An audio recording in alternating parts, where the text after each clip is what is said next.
pelayanan BPJS kita tuh masih kurang banget. Suster-suster yang biasanya jutek-jutek, saya dukung Mas. Ini mungkin bisa ikut program pertukaran pelayan masyarakat ya Mas ya. Yang jutek-jutek suster-susternya kita tuker aja ke lapas-lapas napi koruptor di sana. Nah, tapi yang ingin kami perjuangkan sebenarnya Mas adalah melalui BPJS gratis adalah akses untuk semua warga negara, karena pelayanan kesehatan dasar itu seharusnya menjadi hak semua warga negara, dari mereka yang sanggup membayar 35.000 termasuk juga yang tidak sanggup membayar 35.000 rupiah. Jadi ada kesamaan akses. Dan ini mungkin banget kok, karena anggaran untuk BPJS operasionalnya itu tercatat sekitar 130 triliun. Masa untuk kesehatan masyarakat 130T kita nggak bisa. Sementara untuk subsidi kendaraan bermotor aja habis 500T, ya kan? Padahal itu menjadi dibuang aja ke udara, malah jadi polusi. Nah, ngomong-ngomong soal akses nih Mas, saya punya cerita nih Mas, cerita pribadi. Tahun 2008 ayah saya meninggal karena kanker paru-paru. Beliau bertahan sekitar 1 tahun, kami berusaha mengobati. Ketika divonis pertama kali, dokter tuh bilang begini, Bapak Ibu, pengobatan kanker paru-paru itu mahal. Bapak Ibu boleh menjual semua aset, mobil jual, rumah jual, tapi belum tentu sembuh loh Bapak Ibu. Wah, kita akhirnya putuskan untuk jual rumah, karena nggak mungkin dong kita nggak ngobatin Bapak sendiri. Kita ingin siapa tahu Bapak bisa sembuh, jadi dijual sebagian uang, terus setengah-setengah kita siapkan untuk pengobatan Bapak. Ternyata benar kata dokter, uangnya habis, Bapaknya nggak sembuh, lalu sampai beralih ke pengobatan alternatif pakai herbal, dan akhirnya meninggal dunia.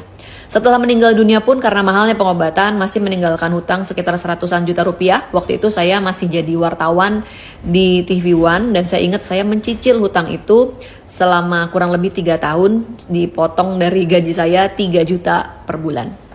Nah, ini cerita yang saya harap orang-orang lain nggak usah mengalami, bagaimana kita dilematis antara mau mengobatin orang yang kita sayang tapi kehilangan seluruh harta dan orangnya belum tentu sembuh juga. Makanya pentingnya akses kesehatan itu Mas Rere. Dan jangan kemudian isu BPJS ini terjadi pembodohan. Kalau partai kami menang, BPJS gratis, no way, nggak ada. Ubah dulu undang-undangnya, dan itu tidak mungkin. Skema gratis dari mana? Even itu terjadi di Inggris, seolah seperti gratis, tapi karena itu dibayar dari pajak progresif yang tinggi. Dan kita mengambil skema. Jadi memang kerja politik itu berarti juga harus mikir, bukan hanya kerja-kerja BPJS gratis tuh nggak bisa ya? Nggak bisa. Dan kalaupun mau gratis, balikin dulu tuh yang udah disetor potongan upah. Ya, dan itu nggak mungkin. Anda mau pakai yang welfare state methods ya, seperti di Jerman, dan kita juga menggunakan metode yang sama, adanya cost sharing antara pekerja dan pemberi kerja, swasta antara pekerja dan pemberi kerjanya, dan pemerintah antara pemerintah negara dengan ASN. Tadi saya mencatat nih, Bang Masinton bilang kalau debat itu yang tadi dianggap kurang sopan karena ada gimmick begini-begini mencari jawaban. Terus Bang Masinton juga bilang bahwa harusnya debat itu tidak boleh kita melecehkan orang lain gitu Bang. Harus sopan, apalagi ke yang lebih tua gitu Bang ya, bener ya? Aduh, udah dahan lu nanti lama ya. Jadi saya sambung dulu deh. Nah, tapi kalau Bang Masinton punya standar seperti itu, saya juga mencatat bahwa tidak lama yang lalu, belum nyampe setahun yang lalu, Bang Masinton itu pernah mengatai Pak Mahfud MD dengan sebutan Menteri Komentator. Itu tahun 2023. Kemudian di tahun yang sama, Bang Masinton juga pernah memberikan komen yang sangat pedas kepada Pak Luhut Binsar Panjaitan dengan ngatain Pak Binsar sebagai Brutus Istana. Kalau tadi begini-begini aja Bang udah anggap itu tidak etis, Bang Masinton sendiri standar etisnya ini ada di mana untuk membicarakan etika? Oke, saya jelasin ya. Ya, saya sebagai anggota DPR, saya memang kewenangannya bicara. Apakah itu tidak beretika? Beretika.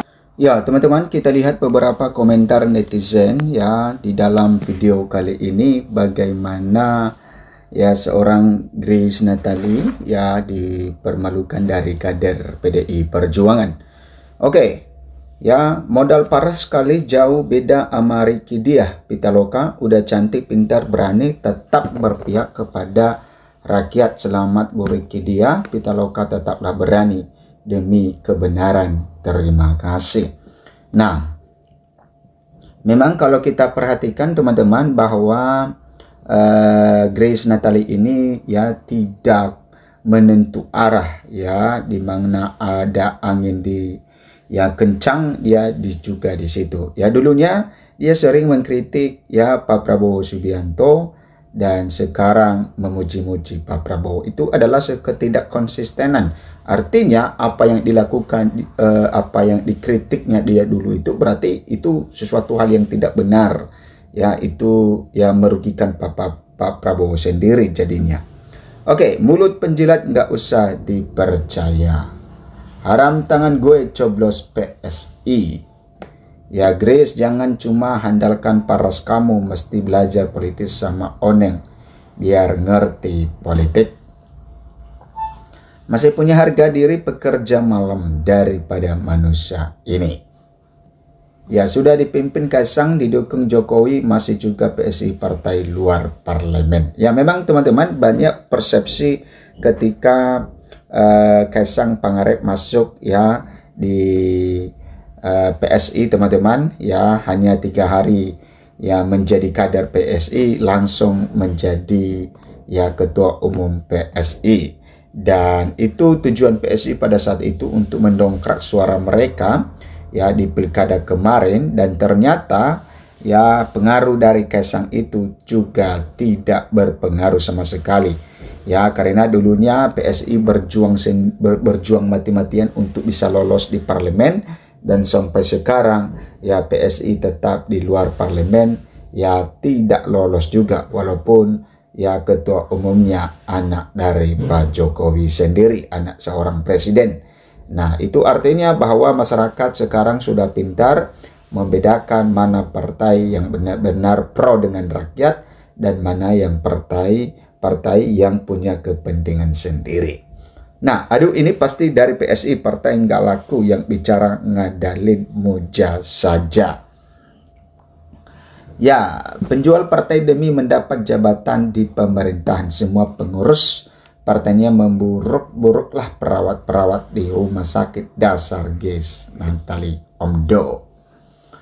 Oke, Grace ikut Kementus ya, Bang Masinto ngomongnya di mana lah. Gibran jelas-jelas nggak sopan posisi debat. Ricky lebih bermutu jauh dari Grace, modal omen-omen. Nah, kasih tahu itu PSI dulu jelek-jelekin Pak Prabowo, sekarang baik. Pantas dikatakan penjilat, kok tidak malu ya. Ya, memang teman-teman ya, kan masyarakat sudah mengetahui bagaimana rekam jejak dari PSI ini. Apalagi Grace Natali ketika dia menjelekan Pak Prabowo. Nah, jadi kalau sekarang Grace Natali misalnya memuji-muji Pak Prabowo, dan itu artinya makanya dikatakan penjilat itu karena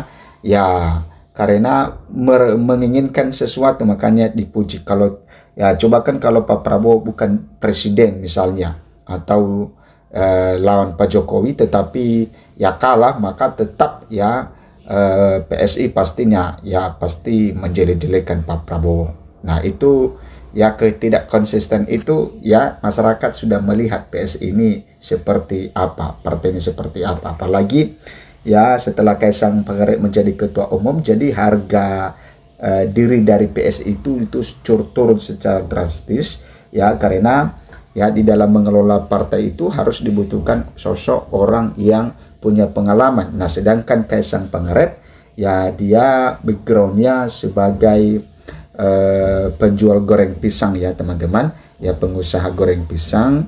Nah, artinya bahwa ketika dia langsung mengurus partai di dalam hal itu, maka memang sangat lucu ya, karena di dalam partai PSI ada orang-orang pintar, dan jadi kalau dipimpin oleh anak yang baru muncul dan juga tidak mempunyai pengalaman hanya karena dia anak presiden pada saat itu, maka ya tentu partai itu tidak berkualitas lagi.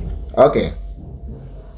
Grace itu penjilat kelas tinggi setelah membuli Prabowo dan sebutan dan sertifikat pembohong, tiba-tiba menjadi pendukung. Tapi semua itu mungkin peran dari Jokowi sehingga Prabowo dan Grace bisa akur. Politik di Indonesia ini emang penuh penjilat. Ya, lebih baik ibu jangan ngomong, Bu. Gak nyangka dia ternyata penjilat, kirain mewakili anak muda. Ternyata idenya kolot.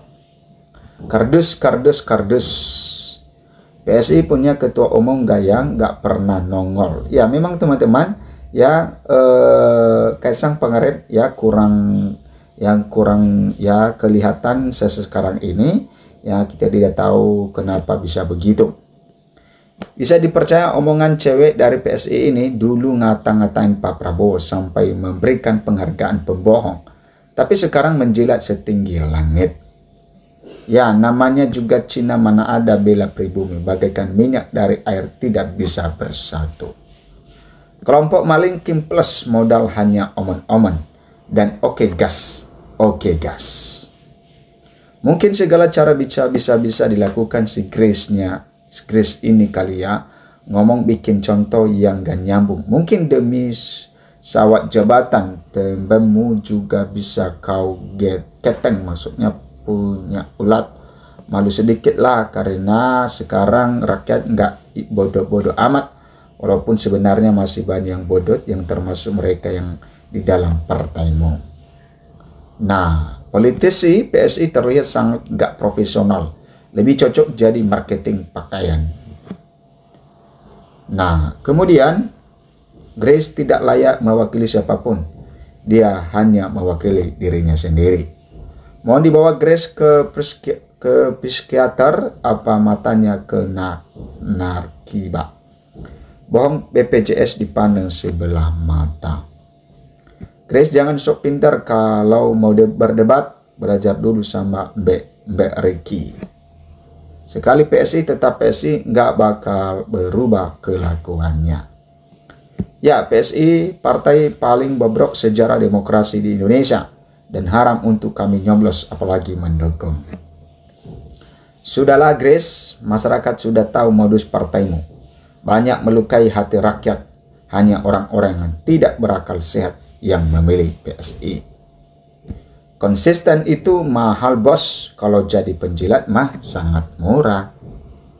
Memalukan, paras, cantik tapi belum bisa diterima oleh masyarakat. Belajar dulu, sangat jauh dari Mbak Ricky, cantik, cerdas, mendasar cara penyampaian. Nah itu teman-teman tentang komentar-komentar netizen mengenai video kali ini. Bagaimana mereka ya menyerang Grace Natali ya, karena dulunya mereka mengetahui bahwa Grace Natali ini adalah ya pengkritik keras ya Pak Prabowo, dan sekarang memuji-muji Pak Prabowo. Dan Pak Prabowo juga pintar teman-teman ya, dia tidak mengajak Grace Natali masuk di dalam kabinetnya ya sebagai bagian dari menteri. Sampai jumpa di video berikutnya.